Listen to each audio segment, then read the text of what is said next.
projects. Komo Energy is very involved in the community energy space as a development partner across a range of projects. And what we feel is that it is actually important to share more of our knowledge and understanding with community groups and other professionals that are looking at the community energy space in order to make these projects more viable, by making sure that everyone has a better understanding and greater knowledge of the sector. And this is really just the very first session of such webinars, where we're looking to kickstart a broader discussion that will hopefully involve many people beyond ourselves. All right, so back to me, I think. If you could maybe get the slides, please. Yep.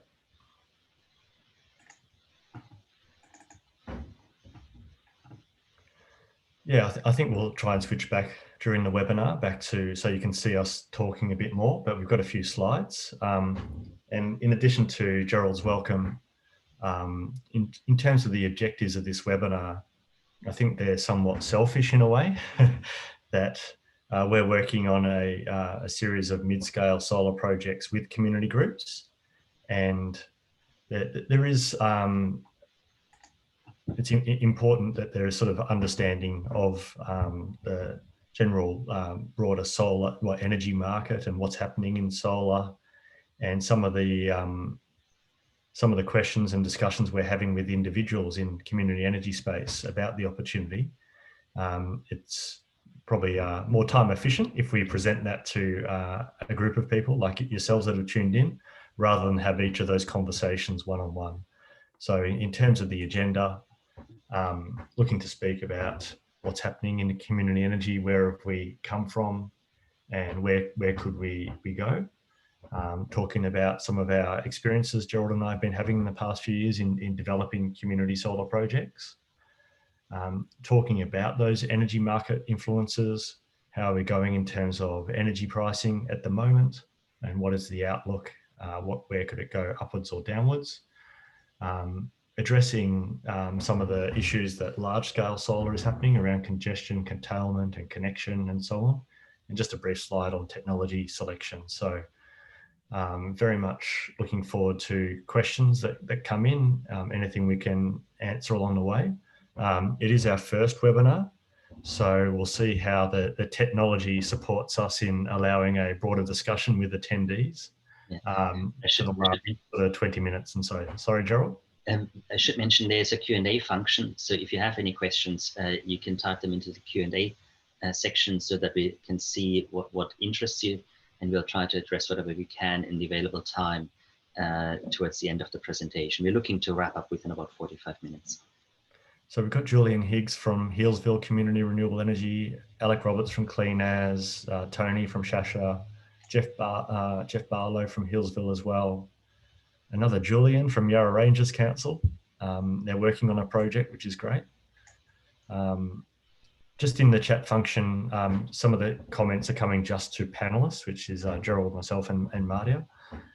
If you'd like for other attendees, you have to choose the option of panelists and attendees when you go to chat. So Gerald, it looks like you volunteered yourself to keep an eye on the Q&A as well, so that's great. Thank you. Will do. So moving on into it, just to sort of start high level and what's happening in Australia.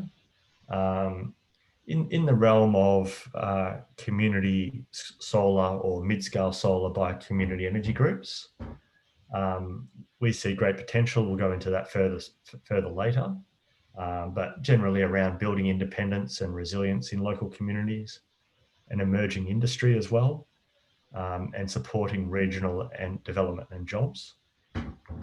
Particularly on that point of an emerging industry, I think community energy has a history globally of creating new industries. Famously, there was a community energy group in Denmark, the country, not just Denmark and Western Australia, but in Denmark, in the country there, that famously were part of creating one of the first modern wind turbines. And nowadays, Denmark is a leader globally in wind, whether it's Dong that invests in and owns offshore and onshore wind farms, Vestas providing wind turbines and so on. And similarly in New South Wales, Clear Sky and Repower Shoalhaven really led the way in rooftop solar PPAs, and now it's a very common mainstream market, but at that time it wasn't. And community energy groups nationally and globally have a background of creating these new sectors, and that's why Gerald and I think there's an opportunity to create more mid-scale solar farms, and a completely new sector for Australia.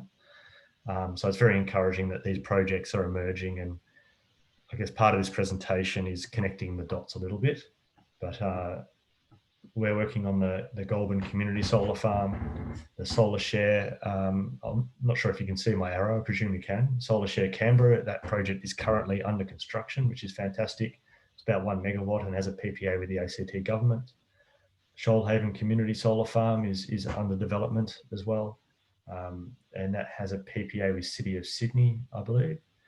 The Haystack Solar Garden in Grong is a project Komo Energy is working on. The Hepburn Wind Cooperative announced this week they're developing a solar and battery project.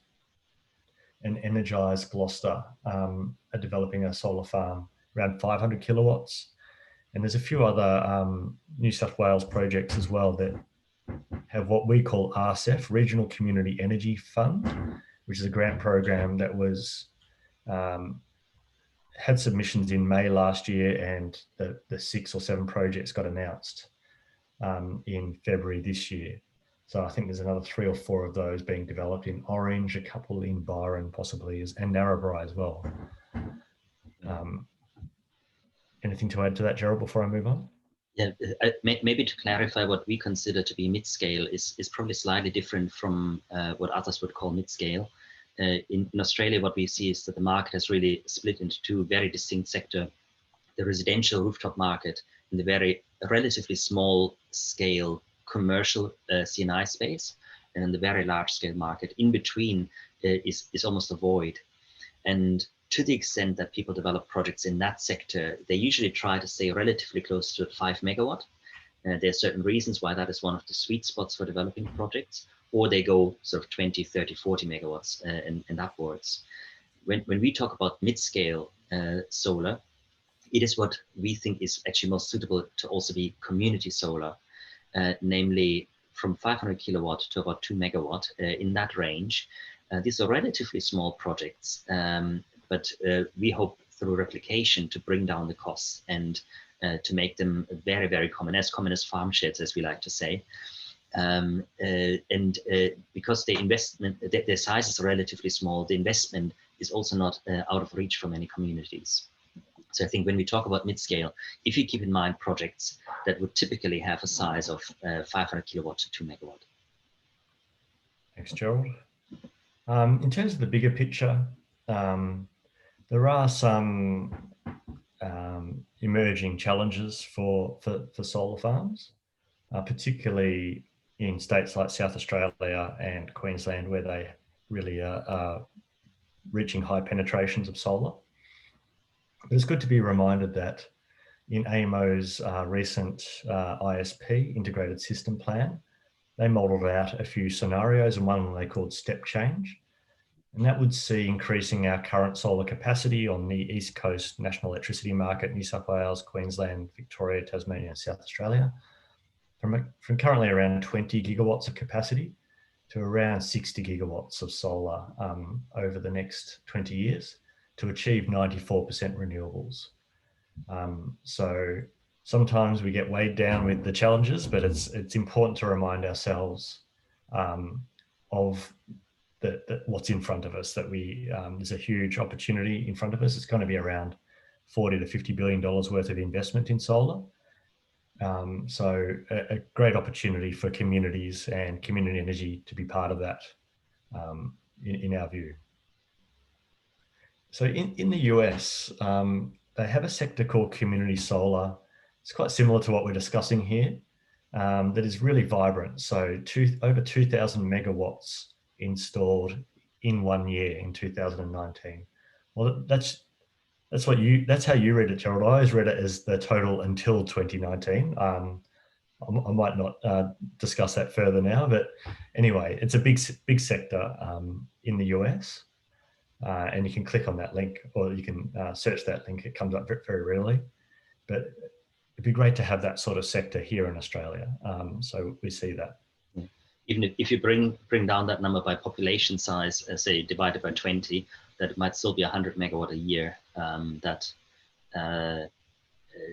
could fit into a sector if it was comparable structure to the United States. Yep. This is over to you now, Gerald, I think. Yeah. So what does it take to develop a mid-scale project? And this is actually one of our landowners and the geotech engineer that is currently undertaking investigations on our project in Grongrong. Well, before you even go into developing a project, you need to know why you're doing it. What are you trying to achieve? What are your objectives in the project? Is local job creation objective? Is conversion of a disused landfill site or poor quality soil your key driver? Is revenue generation your key driver? Is a regional off-taker a key driver? What is it that got your project going, or what got your investigation going? That's a really, really critical question, because projects can be structured and directed into different ways. And unless you have clarity of purpose in your project, it will be very hard to know how to optimize a project towards delivering that. We'll be going into that a bit more later on. But they're different drivers. You can drive towards a low budget. You can drive towards a high yield. You can drive towards providing social benefits, or possibly a combination of all. So I think before you start developing a project, try to become clear in your own mind what you're trying to achieve with that project. But this is what we're discussing later. Hey, Gerald, here it is. Yeah. Here it is already. So just at a relatively high level, conceptual level, what does the development process look like? Normally, people try to distinguish different phases in the development process. Sometimes it's called pre-feasibility, feasibility, and then delivery. I actually like to call pre-feasibility and feasibility just development, because ultimately what you find is that because you've got so many different strands that you need to bring together, you go through repetitive processes and iterative processes where you revisit earlier decisions on multiple occasions.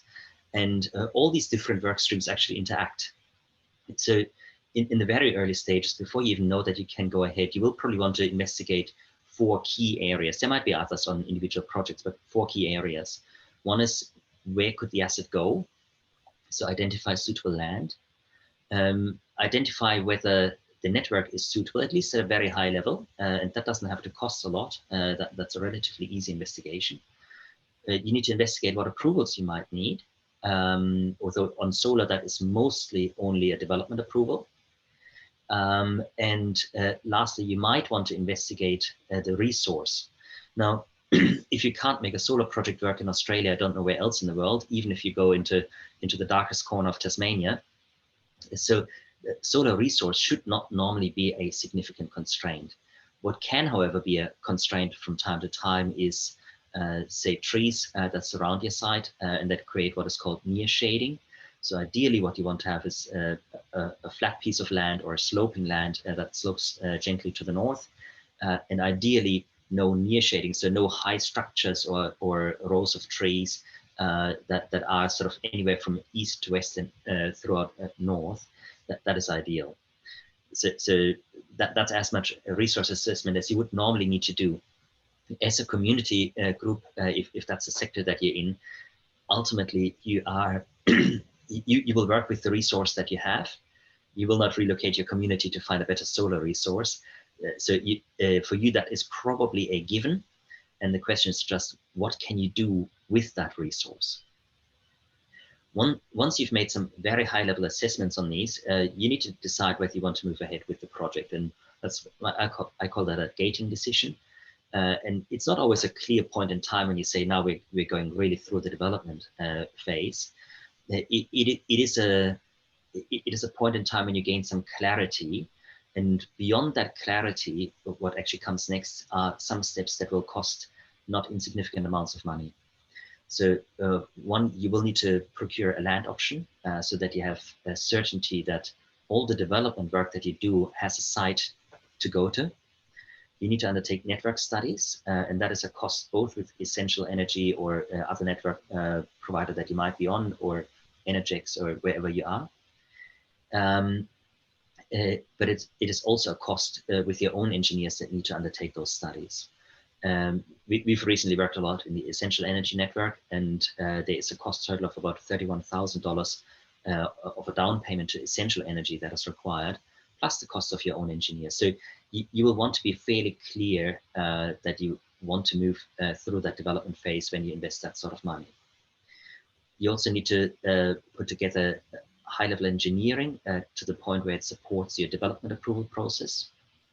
And ultimately, all of that will also inform the commercialization decision.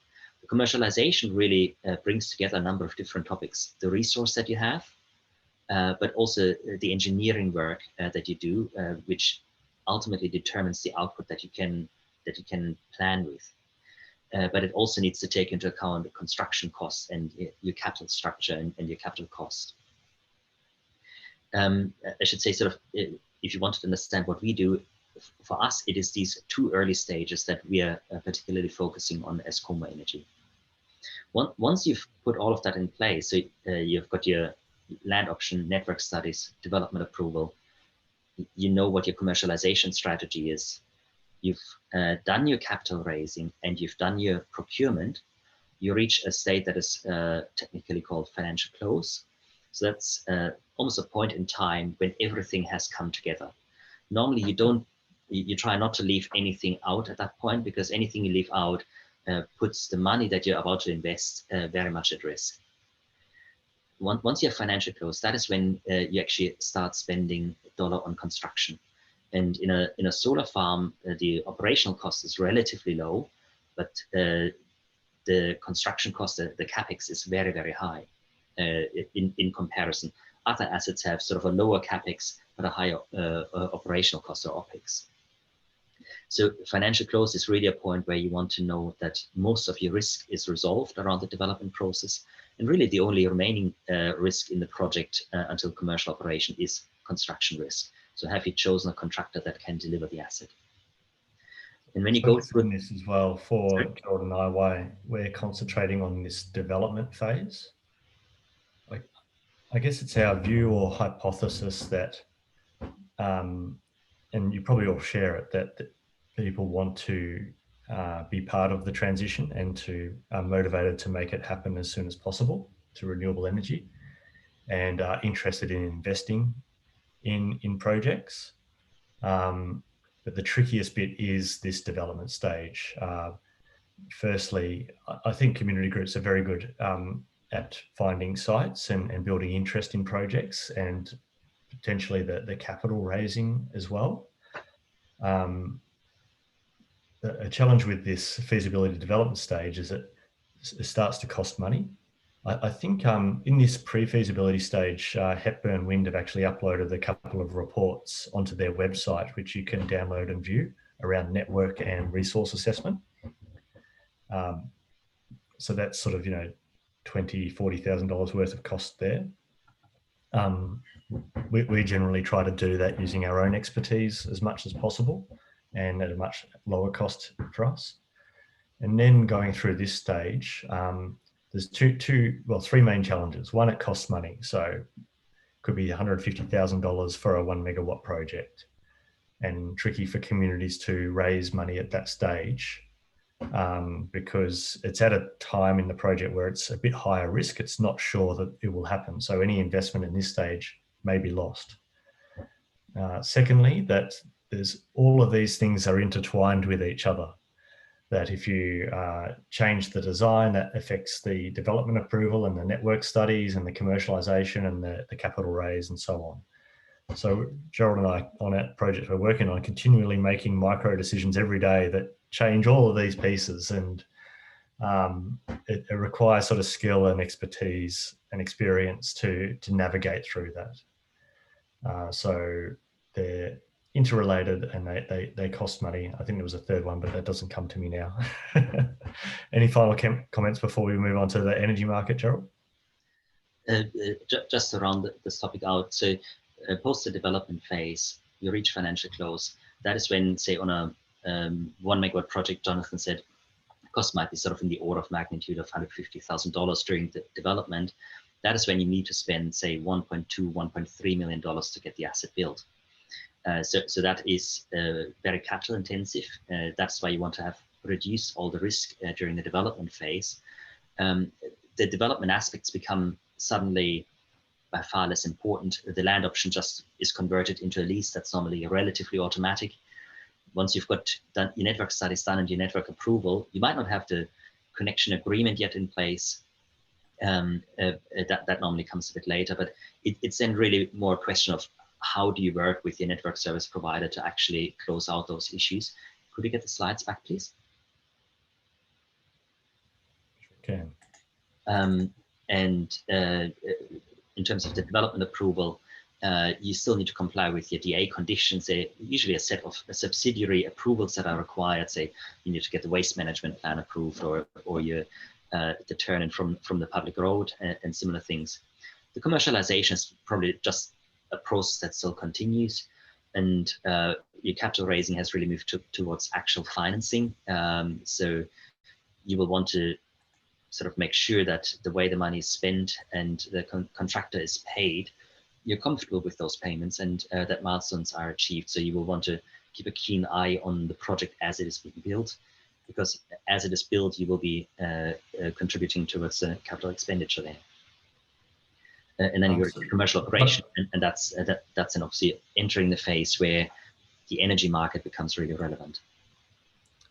Someone's asked, raise their hand. So I've allowed them talking and to unmute if they would like, or we'll carry on. I see Heather Smith has joined, which is great to have her here as well, from Karina in Adelaide. Should we go to the next slide, Gerald? Yes, unless we can get the question. It would be great to. It's in the, you monitor the Q&A. I'll go into energy markets. Yeah. So a key question, there we go, is around energy markets. So I guess a lot of us follow the renewable energy industry news and so on, and we hear of a couple of challenges, and one of them is around negative pricing and the price that solar receives in the market. And I guess my first comment is that the future is uncertain. So that the market kind of changes every 5 minutes. So it's long-term averages over months and years that count. Last year, solar in New South Wales was receiving, or solar farms in New South Wales, around $70 or $80 per megawatt hour. This year, it's more like 50 or 60, and some states receiving lower. So a primary reason for that has been around COVID, and in particular gas prices. So when we built the Gladstone export facility in Australia, our gas pricing got tied to international prices, and it went from $4 to say $10 per gigajoule. And that meant gas power generation became more expensive, from say $60 to $100 or $120 per megawatt hour. And gas is often the price setter in the national electricity market. And even if gas power isn't generating, a lot of the coal power stations do what's called shadow pricing, and will bid just under the marginal cost of gas generation, because they know that if they stay $1 below, they'll get scheduled to generate, and the gas power generation won't. So gas prices have a big influence on the energy market. But in terms of what we'll see prices go up and down, it's different for each state. But one thing we see is that often energy markets are reactive. So when prices are high, we see more investment, like we've seen in the last couple of years. And then that brings prices down. Prices staying down for a little while until a large generator says pricing's too low, I'm leaving the market, like what happened with Hazelwood and many other power stations that retired. And then that large generator leaves the market, prices go up again, and people start investing again. So it's in this sort of cyclical fashion, and each state is running on a different cycle, really. New South Wales is where we're concentrating at the moment because it has the best outlook, we think, for energy prices in the wholesale market, in that coal power stations are scheduled to retire, Liddell, then Vales Point and others. They need to be replaced with something. And also New South Wales has the highest coal price for their coal power stations generally. We do see challenges with these coal power stations getting their coal supply. Mount Piper has had some challenges. We believe, I've heard Araring have some challenges making sure they have enough coal over the next 10, 15 years for their coal generation. I've got government policy in there that can bring prices up or down. It depends how well it's designed and so on. And certainly increased demand. So if we are electrifying transport and industry over time, hydrogen could be a demand. Pumped hydro and battery storage can be a good demand for solar during the middle of the day. That can maintain good revenues for solar farm generation over time. What can bring down prices? If we build a lot of wind and solar, that will reduce the revenues to wind and solar as we become more abundant in those forms of generation at those times. Transmission and interconnection could theoretically bring down wholesale prices when they put forward their business case to the regulator. That is the case. If we invest this $2 billion, it will reduce wholesale prices by $2 billion or equivalent over a period. If solar wind become cheaper and cheaper, more will be built, and that will bring down the prices they receive. And also if demand reduces, like in this coronavirus situation. And just to close out that gas comment before, that I would expect that that's not forever, in that if the gas price stays low, gas miners will mine less or reduce their rates of mining, and therefore let the price rebound up a little bit through reduced supply. Got a couple of comments. All right, I'll keep going. Next is on congestion and curtailment. We hear these horror stories in this area, the rhombus of regret in Victoria, and also now in recent times around some solar farms struggling to connect to reach full generation and sometimes being curtailed. There was 4 solar farms in this northwestern area of Victoria that got restricted from 100% back down to 50% generation for a period while they worked out the inverter challenges. And similarly, this line goes from Darlington Point through Balranald up out to Broken Hill. It's not the thickest transmission line in the world. And a solar farm has been built at Broken Hill, a 200 megawatt wind farm as well. And we have the 347 megawatt Limondale solar farm that's been built in Balranald, and also the 200 megawatt Sunraysia solar farm there. And they're running into challenges around, does that line have enough synchronous generation attached to it to maintain system strength, the waveform of that 3-phase AC, and that's making AMO really stagger out their connection and possibly curtail them at times. And Transgrid are looking at upgrading that transmission line to allow those projects to reach full generation. And that's kind of these sorts of problems are happening in other areas, North Queensland as well. It really is case dependent if that's a challenge for wind and solar farms connecting and being curtailed. Certainly the projects we're discussing connecting into a completely different system, really. This is the 200 kV system or whatever it may be, whereas Goulburn is 33 kV system, and Grong Haystacks is 11 kV.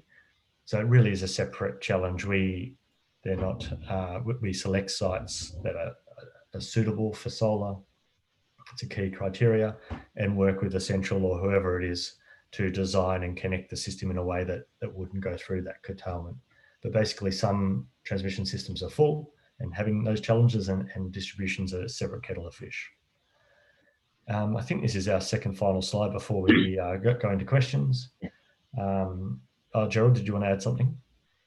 Yeah, if I make a start on this one, one of the questions that we have to answer ourselves over and over again on our projects, but also that we get asked is tracking versus fixed tilt.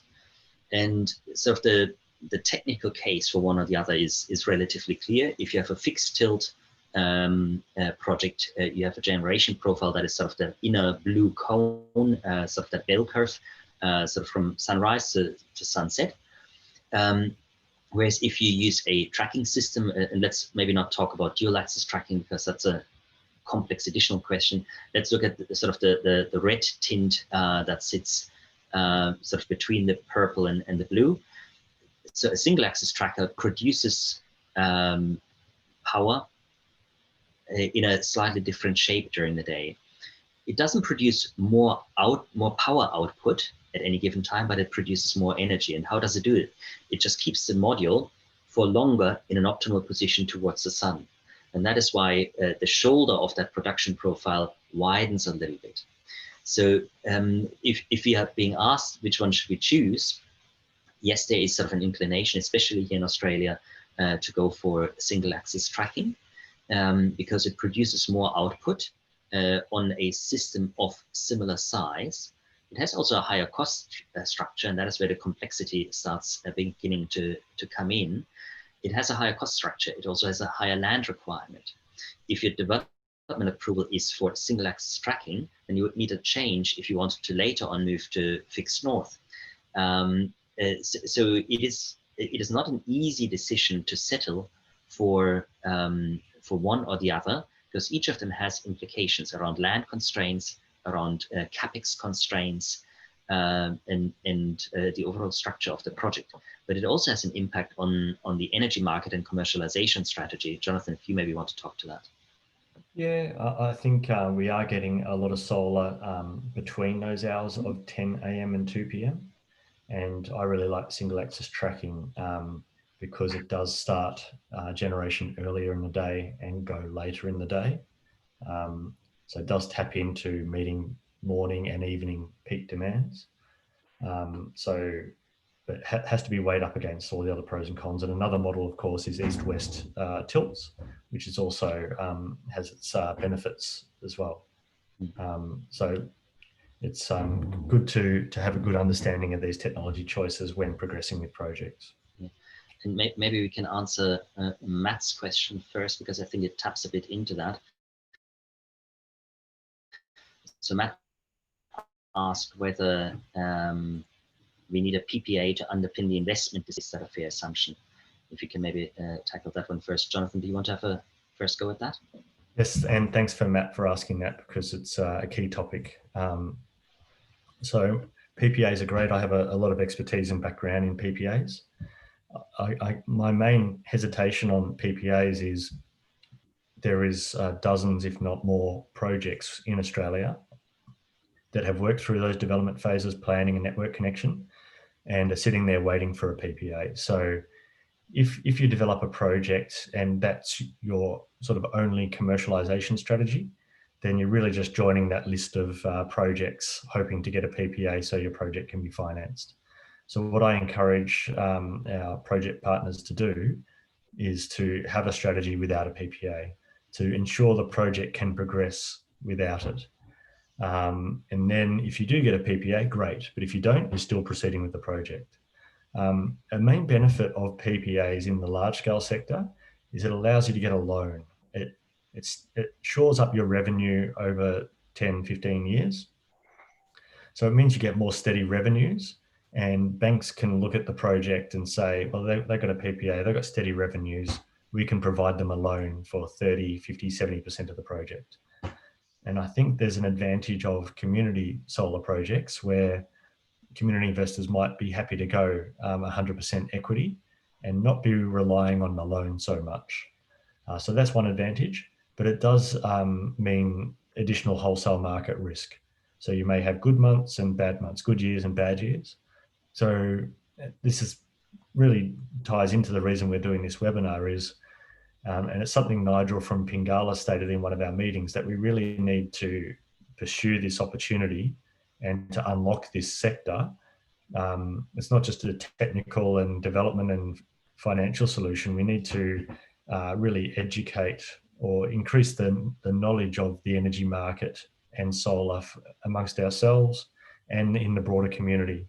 So they can come in and have a look at these projects, understand the risks of high prices and low prices and so on, and make an informed decision on whether to support these projects. And part of that, yeah. If I can maybe add one thing, Jonathan, you said it shores up the revenue over the first, 10 years, whatever the tenure of the PPAs.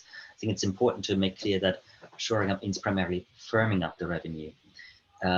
So typically PPAs are not a way to increase your revenue. Quite to the contrary, you actually have to give up revenue, because what you're asking someone else to take is the uncertainty of the value in the electricity market of the solar power that you generate. So if you go to a market participant and say, can you convert a variable revenue stream that is hard to predict in the long term into a steady revenue stream for 10, 12 years so that I can get greater certainty around my finance. If we are in a perfect market where everyone has perfect knowledge of risks and a similar appreciation of risk, you should expect that the overall revenue you get over those 10 years is actually less. So you give up value in order to create more certainty. And as Jonathan said, that is something that is often required for debt, whereas for equity finance, and I think a lot of community finance is equity finance, or is at least an equity exposure that community groups can take. They can contemplate to taking that risk. Maybe it's not the decision they will ultimately make, but because they provide equity into projects quite frequently, they can contemplate taking that risk in order to retain that risk premium. Absolutely. Another element, so two more elements, part of that PPA discussion and the overall commercialisation. One is grant funding. We do think this is a nascent sector and is a fair investment of government money to subsidise some of these early projects, and just like it has in many industries. And I think a key learning from our Grong and Goulburn projects is that the more work that has been done, the more advanced they are, the better position they are to secure grant funding.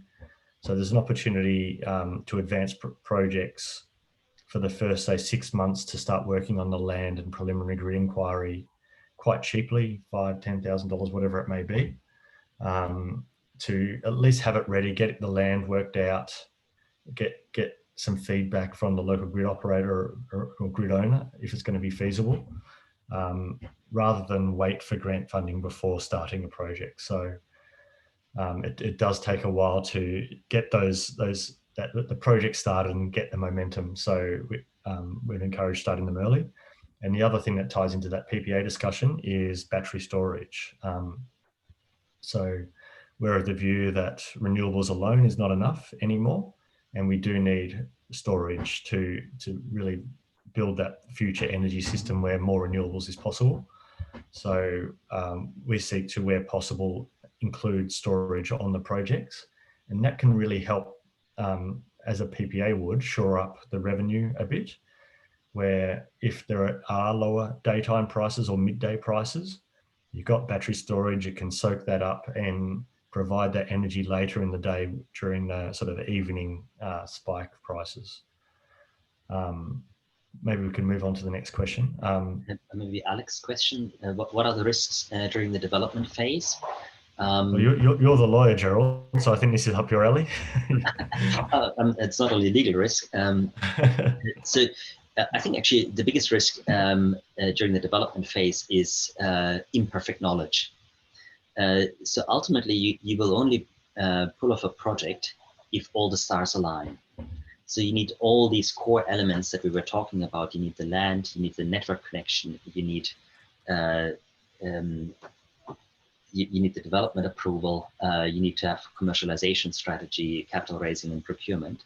But only looking at sort of the development phase and maybe only looking at development approval, network and land and the engineering that needs to go around that, there's some key risk interfaces. Building a solar farm as such is actually not rocket science. it's relatively modular, it's relatively well understood. But there are a number of interfaces that you need to be aware of. One is to the ground, because you actually need foundations in the ground, unless you want to go very expensive ballast foundations. So geotech risk is actually one of the biggest risk factors in a project. You can only remove that risk by spending $15,000 plus for initial investigations in order to get more certainty around that. Another key risk is network capacity at first.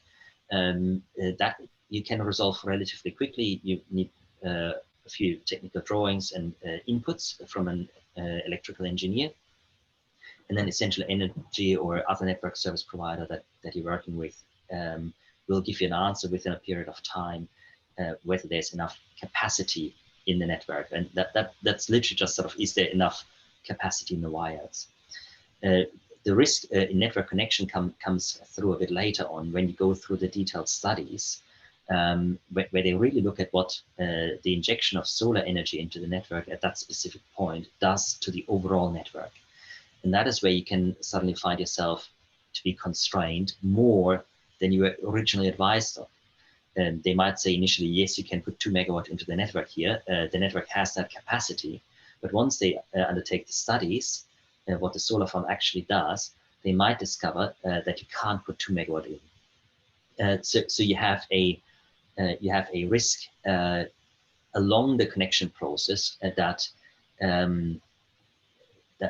the original requirements that might have set at a moderate level might get higher, and that you might need additional equipment that you need to deploy, or that your capacity goes down. And the third key interface is obviously council and your community. How much acceptance can your project find in the community?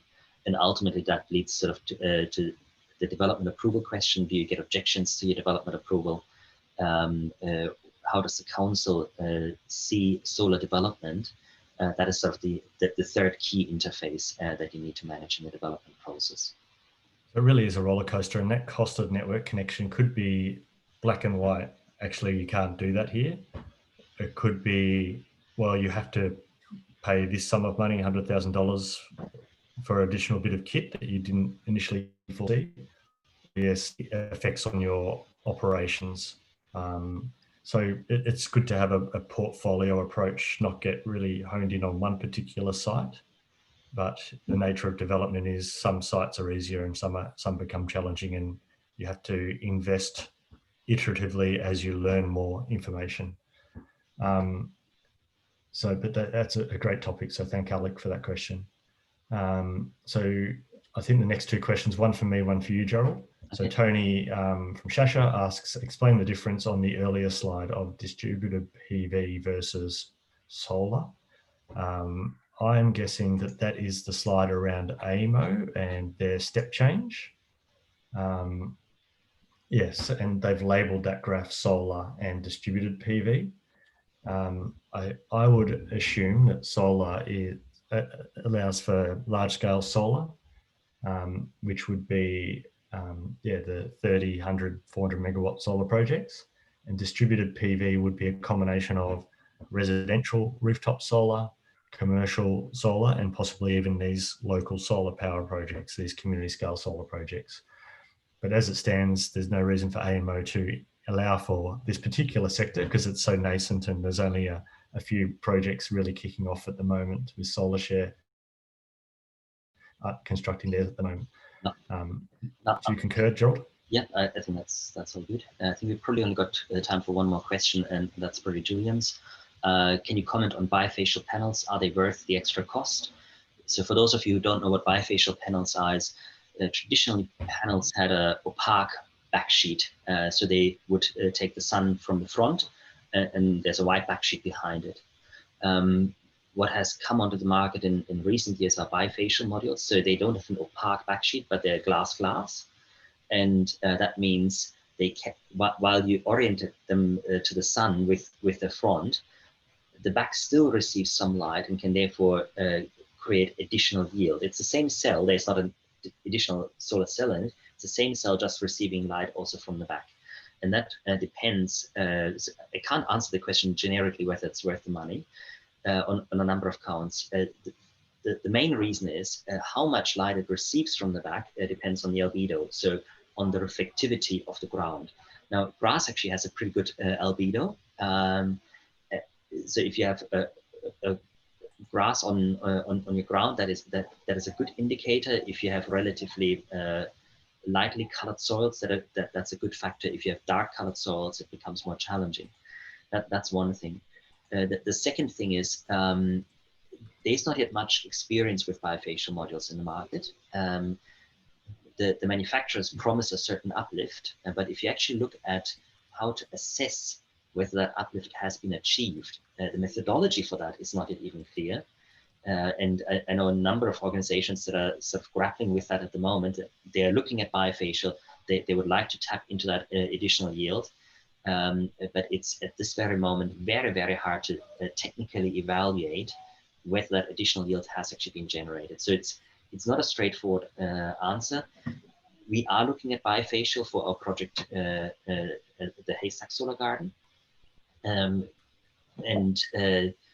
we are going through those motions as well. Sort of how much do we trust the predictions of the module manufacturers, and how much comfort can they give us around that?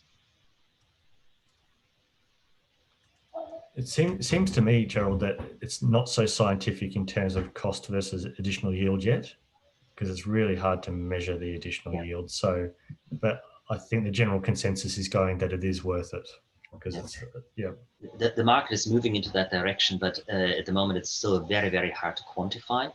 I suspect once methodologies are more readily available to quantify that additional yield, I suspect that bifacial will actually become more expensive than traditional, because then the bifacial module manufacturers will have an ability to quantify the benefit they provide, and they will try to harness some of that. Peter Gray asks if he forgot that it was on. What happens to us all, Peter? So we have recorded this, and it's webinar style where we only see ourselves, a bit less personal than a more typical Zoom. So we have recorded it, and hopefully all going well, we can send it to you, Peter. Send you recording. So I'll just grab his email there to make sure I have it. But anything else, Gerald? No, that's it. Well, thank you very much for everyone for bearing with us and making your lunch break available. We will have more webinars to come, and I hope you'll be able to tune in again. Please spread the word.